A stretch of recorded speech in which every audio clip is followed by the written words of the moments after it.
Gold trusted gold buyers మీరు తాకట్టు పెట్టిన బంగారాన్ని విడిపించి ఈ రోజు ఉన్న మార్కెట్ ధరకు కొనబడును.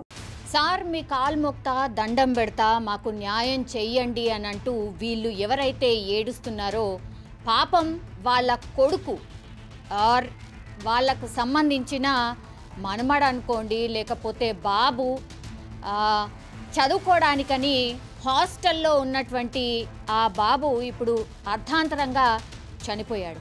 వాళ్ళు ఇది తప్ప అధికారులు కనిపిస్తే ఆర్ అక్కడ ఉన్నటువంటి హాస్టల్ సిబ్బంది కనిపించినా ఇంకెవరు కనిపించినా ఇంకేం చేస్తారు, వేరే దారే లేదు. అందుకనే పాపం అటువైపు కోపంతో వాళ్ళు తిడుతున్నారు, ఇంకోవైపేమో మీ కాళ్ళు మొక్తాం సార్, అసలు ఏమైందో చెప్పండి సార్, నా మనమడో లేకపోతే నా కొడుకో ఎట్లా చనిపోయిండో చెప్పండి సార్ అంటూ ప్రాధేయపడుతున్నారు ఆర్ ఏడుస్తున్న పరిస్థితి కనిపిస్తోంది. అంటే మీరు అర్థం చేసుకోవచ్చు అక్కడ ఏం జరిగింది అనేది. ఇది గతంలో కూడా చాలా టైమ్స్ ఈ మధ్య కాలంలో అసలు గవర్నమెంట్కి సంబంధించిన హాస్టల్స్లో అసలు ఏం జరుగుతోంది, ఐదర్ ఫుడ్ పాయిజన్ అవుతుంది లేకపోతే అనుమానాస్పదంగా పిల్లలు చనిపోతూ ఉంటారు. ఇక మొన్నటి వరకు అయితే పాము కుట్టిన సందర్భాలు చాలా ఉన్నాయి. అసలు ఆ స్కూల్ పరిసరాల్లో కనీసం నీట్నెస్ మెయింటైన్ చేయట్లేదు, పాములు వస్తున్నాయి, ఎలుకలు వస్తున్నాయి, ఇట్లా ఎన్నంటే అన్ని కంప్లైంట్లు. పాపం పిల్లలు చదువుకో అన్నా లేకపోతే వీటి వెనకాలనే నన్ను ఏడ పాము వచ్చి గరుస్తుందో, నన్ను ఏడ ఎలుక వచ్చి గరుస్తుందో, లేకపోతే తేలొచ్చి గరుస్తుందో, ఇదా వాళ్ళందరినీ పేరెంట్స్ ప్రైవేట్ స్కూళ్ళల్లో చదివించలేక అటు ఫుడ్ బాగానే ఉంటుంది అంతా కూడా మాకు చదివించే స్తోమత లేదు, పని చేయకపోతే మాకు నడవదు, కాబట్టే వాళ్ళ పిల్లల్ని తీసుకొచ్చి ఇప్పుడు ఒకటే ఒక ఆధారం ఏంటంటే గవర్నమెంట్ హాస్టల్స్లో వాళ్ళు తీసుకొచ్చి జాయిన్ చేస్తున్నారు. అంతో కొంత చదువుకుంటాడు, బాగుపడతాడు, మా లెక్క పనులకు పోడు, చదువుకుంటే మాకు కూడా ఏదో ఒకటి చెప్తాడు, ఉద్యోగం చేసుకుంటాడు, ఇట్లా ఏదో పాపం కలలు గంటూ వాళ్ళ పిల్లల్ని ఎంత బాధైనా ఎంత దూరం ఉన్నా మంచి దాంట్లో చూసి వేసి పాపం ఏడ్చుకుంటేనే ఆ బాబు ఉంటాడు, ఏడ్చుకుంటేనే ఆ అమ్మ తండ్రి కూడా ఉంటారు. కానీ ఇప్పుడు లాస్ట్కి వస్తే ఏమవుతుంది, పూర్తిగా శాశ్వతంగా వాళ్ళ పిల్లలు కంటికి కనబడకుండా దూరం అయిపోతున్నారంటే ఇక ఏం చేయాలి, ఏమనాలి. ఇది ఎక్కడ జరిగింది? వికారాబాద్ జిల్లా కుల్కచర్ల మండల కేంద్రంలోని గిరిజన బాలుర వసతి గృహంలో 10వ తరగతి చదువుతున్నాడు విద్యార్థి. ఆయన అనుమానాస్పదంగా చనిపోయాడు. అనుమానాస్పదంగా అంటే ఎట్లాంటి క్లూ లేదు. ఇప్పుడు అందరితో పాటు అందరి పిల్లలతో పాటు ఆ పిల్లగాడు కూడా ఉంటాడు, అందరితో పాటు తిన్నాడు, పడుకున్నాడు. తీరా చూస్తే అందరూ లేచిండ్రు, కానీ ఆ పిల్లగాడిని లేపుతుంటే మాత్రం లేవట్లేదు. హాస్టల్ సిబ్బంది మీద కర్రలతో దాడికి ప్రయత్నించిండ్రు వాళ్ళ పేరెంట్స్. వాళ్ళు ఏం చెప్తున్నారు హాస్టల్ సిబ్బంది, మా అందరి లెక్కనే తిన్నాడమ్మా, పడుకున్నాడమ్మా, మాకేం తెలియదు, తెల్లారి అందరి పిల్లగాళ్ళు లేచిండ్రు, రోజట్ లెక్కనే తెల్లారింది, ఆ పిల్లగాడిని లేపితే మీ బాబుని లేపితే ఆయన లేవ్వలేడు, ఏమైంది ఏంది అని చూస్తే అప్పటికి అక్కడ ఉన్నటువంటి డాక్టర్లని పిలిపించినాం, ఏమైందో చూడండి అన్నాం, చూపెట్టినాం, అయినా సరే ఆ పిల్లగాడు లేవ్వలేడు, అప్పటికే చనిపోయిండని డాక్టర్ చెప్పిండు. రాత్రి అందరి పిల్లలతోనే అందరి లెక్కనే పడుకున్నాడమ్మా, మాకు కూడా తెలియదని హాస్టల్ సిబ్బంది వాళ్ళ పేరెంట్స్కి చెప్పినా వాళ్ళు అసలు వినని పరిస్థితి. ఒక్కసారి ఊహించుకోండి, ఎవరైనా సరే హాస్టల్లో ఉన్నాడు, అందరి లెక్కనే ఉన్నాడు, తీరా చూస్తే తెల్లారు లేచి చూసేసరికి బాబు లేవ్వలేదమ్మా అని చెప్తే ఏ పేరెంట్స్ అయినా వీళ్ళ లెక్కనే పాపం ఏడుస్తారు, కోప్పడతారు, లేకపోతే ఎవరు కనపడితే వాళ్ళ మీద దాడి చేస్తారు కోపంతో, బాధతో.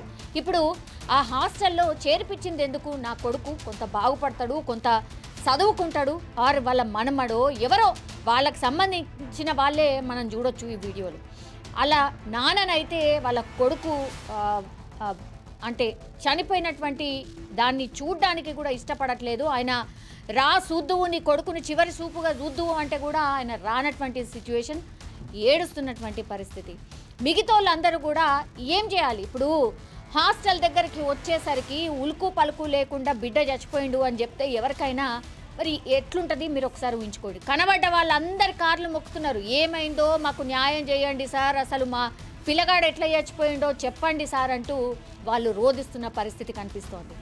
విషయం బయటికి పొక్కకుండా భారీ బందోబస్తు మధ్య పోస్ట్ మార్టం నిర్వహిస్తున్న వైనం. ఇప్పుడు వాళ్ళ పేరెంట్స్కి ఇప్పుడు బిడ్డ చనిపోయిండు, చనిపోయిన ఎంతసేపట్లో ఆరు ఉల్కు పలుకు లేకుండా బిడ్డ పడున్నాడు.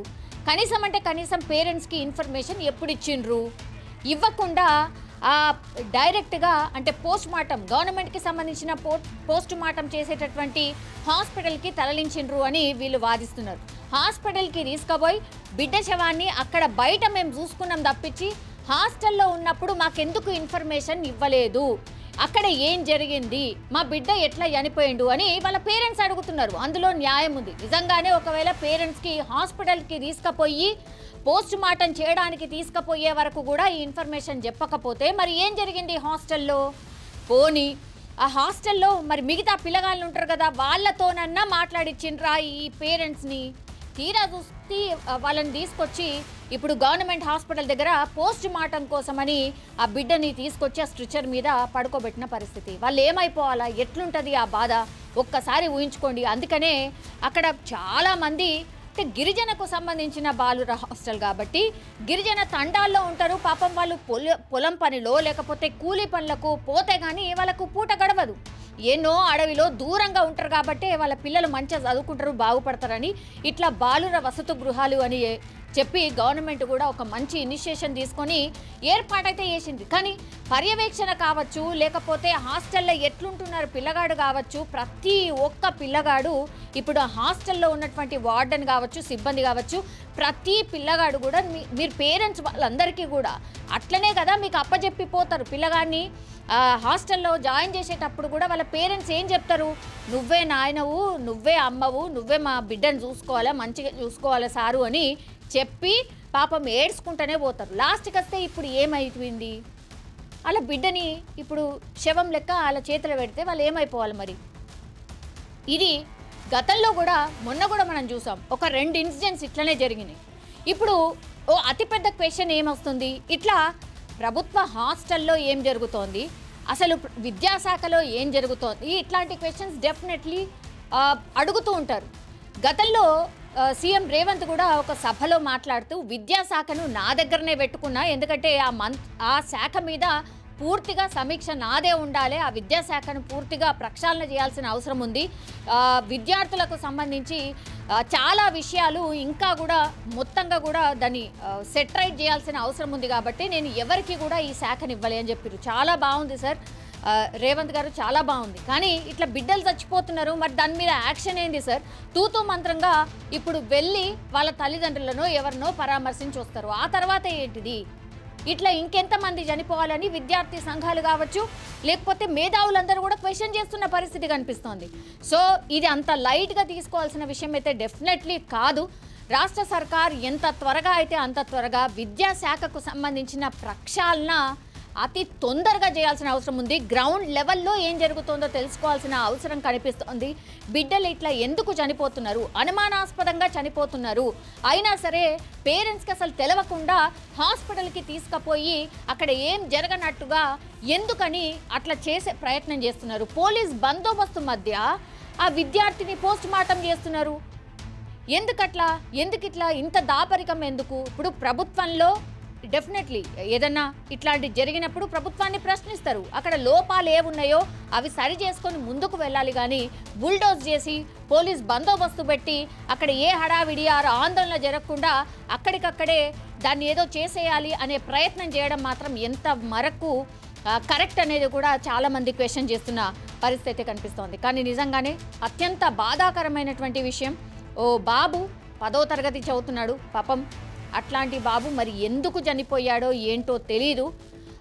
10వ తరగతి చదువుతున్న ఒక విద్యార్థి అయితే అగైన్ మళ్ళా ప్రభుత్వానికి సంబంధించిన గిరిజన హాస్టల్లో అనుమానాస్పదంగా చనిపోయిన పరిస్థితి. మరి దీని మీద ప్రభుత్వం ఎట్లా రెస్పాండ్ అవుతుంది అనేది చూద్దాం.